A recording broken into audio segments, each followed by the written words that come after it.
예민하다는 말을 들으면 대부분 먼저 움츠러듭니다. 왜 그렇게 받아들여? 그건 그냥 농담이잖아. 너무 예민한 거 아니야? 이 말은 묘하게 오래 남습니다. 예민한 사람은 말의 뜻만 듣지 않기 때문입니다. 말의 온도, 표정의 결, 숨 고르는 타이밍, 그 순간의 공기까지 함께 받아들입니다. 그래서 스스로를 점검합니다. 내가 과한 건가? 내가 너무 약한 건가? 이 정도도 못 넘기면 사회생활은 어떻게 하지? 하지만 조금만 각도를 바꿔보면 예민함은 결함이 아니라 확장된 감각일 가능성이 있습니다. 다만 그 감각이 초반에는 자기 보호로 연결되지 않을 뿐입니다. 오늘은 예민한 사람이 왜 초반에는 더 많이 다치고 시간이 지나면 오히려 더 단단해지는지 그 심리적 구조를 천천히 풀어보겠습니다.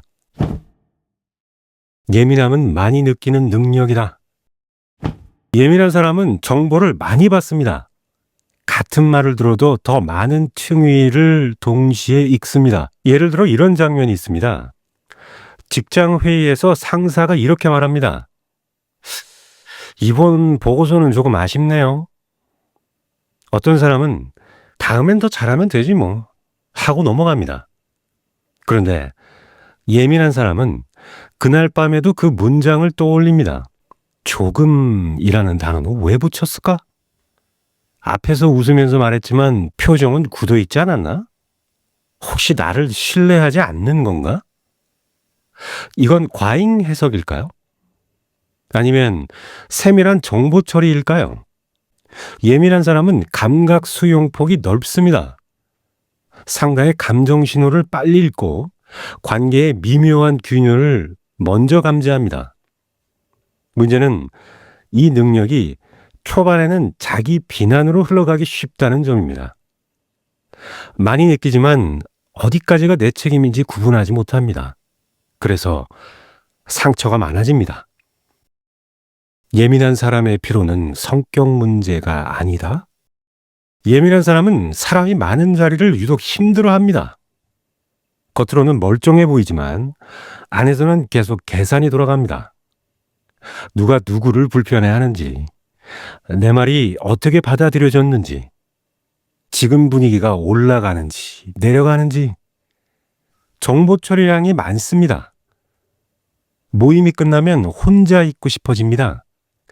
그건 외면이 아니라 정리입니다. 하지만 주변은 이렇게 말합니다. 왜 그렇게 예민해? 다들 그냥 넘기는데. 이 말은 예민함을 결함으로 규정합니다. 하지만 사실은 처리 방식의 차이입니다. 어떤 사람은 감정 신호를 대충 읽고 지나갑니다. 예민한 사람은 그걸 끝까지 읽습니다. 그래서 더 빨리 지칩니다. 예민함이 가장 힘든 시기, 경계가 없을 때. 예민한 사람이 가장 많이 다치는 시기는 관계 초반입니다. 아직 상대의 패턴을 모르고 아직 자기 경계를 세우지 못했을 때입니다. 상대가 무뚝뚝하면 내가 실수했나? 로 연결됩니다. 상대가 기분이 안 좋아 보이면 내가 원인인가? 까지 갑니다. 예민한 사람은 타인의 감정을 자기 책임으로 가져오는 경향이 있습니다. 이건 배려처럼 보이지만 사실은 경계가 약한 상태입니다. 그래서 이런 루프에 빠집니다. 참고, 설명하고, 괜찮다고 말하고, 혼자 소화합니다. 이때 예민함은 관찰력이 아니라 자기 비난으로 바뀝니다. 상처가 반복되면 무엇이 달라지는가? 그런데 여기서 흥미로운 변화가 일어납니다. 예민한 사람은 상처를 많이 겪기 때문에 패턴을 빠르게 학습합니다. 누가 반복적으로 선을 넘는지, 누가 가볍게 대하는지, 어떤 관계가 나를 소모시키는지 그 둔감한 사람보다 더 빨리 알아차립니다. 그리고 어느 순간 하나의 결정을 합니다. 모든 감정을 책임지지 않겠다. 이 관계는 줄이겠다. 이 사람에게는 여기까지. 이 순간부터 예민함은 상처받는 능력에서 구별하는 능력으로 전환됩니다. 단단함은 무뎌짐이 아니라 구별입니다. 나이가 들수록 예민함이 안정되는 이유. 젊을 때는 관계를 넓히는 게 중요했습니다. 증명하고, 인정받고, 어울려야 했습니다. 그래서 예민함은 더 많이 상처로 연결되었습니다. 하지만 나이가 들수록 시간이 유한하다는 걸 체감합니다. 그래서 관계를 넓히기보다 줄이기 시작합니다.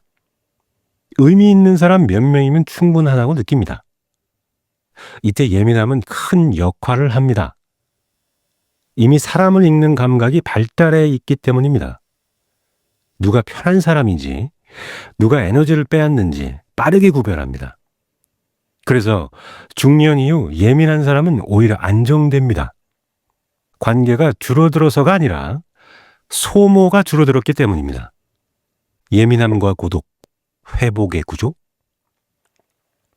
예민한 사람은 고독을 필요로 합니다. 외로움과 다릅니다. 외로움은 버려졌다는 감정이고, 고독은 정리하는 시간입니다.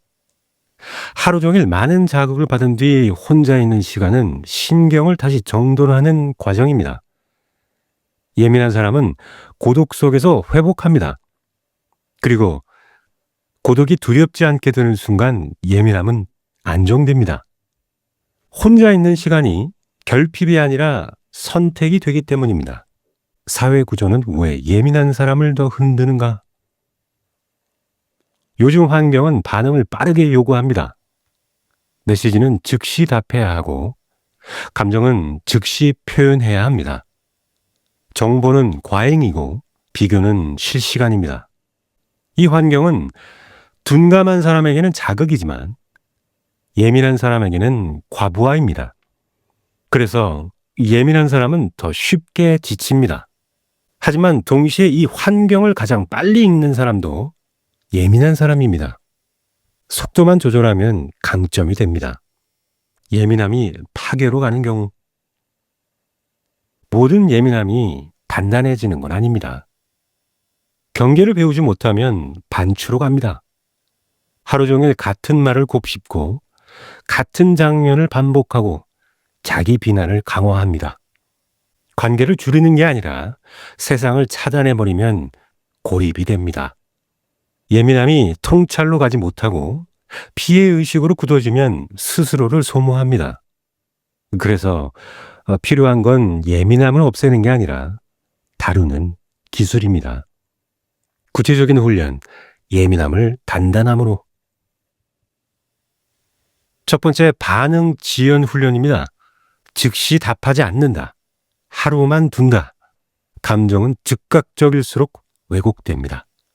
두 번째는 경계 문장 만들기입니다. 그건 제 책임이 아닙니다. 그 부분은 제가 감당하지 않겠습니다. 입 밖으로 꺼내지 않아도 마음속에서 연습합니다. 세 번째는 자극 제한입니다. 피곤한 날에는 뉴스, SNS 대화를 줄입니다. 예민한 사람은 자극 관리가 필수입니다. 결국 예민함은 약점이 아니라 초기에는 다루기 어려운 감각일 뿐입니다. 많이 다치고 많이 흔들리고 많이 지치지만 그 과정을 지나면 관계를 구별하게 되고 경계를 세우게 되고 반응을 선택하게 됩니다. 그래서 저는 예민한 사람이 결국 더 단단해진다고 생각합니다. 무뎌져서가 아니라 구별하게 되기 때문입니다.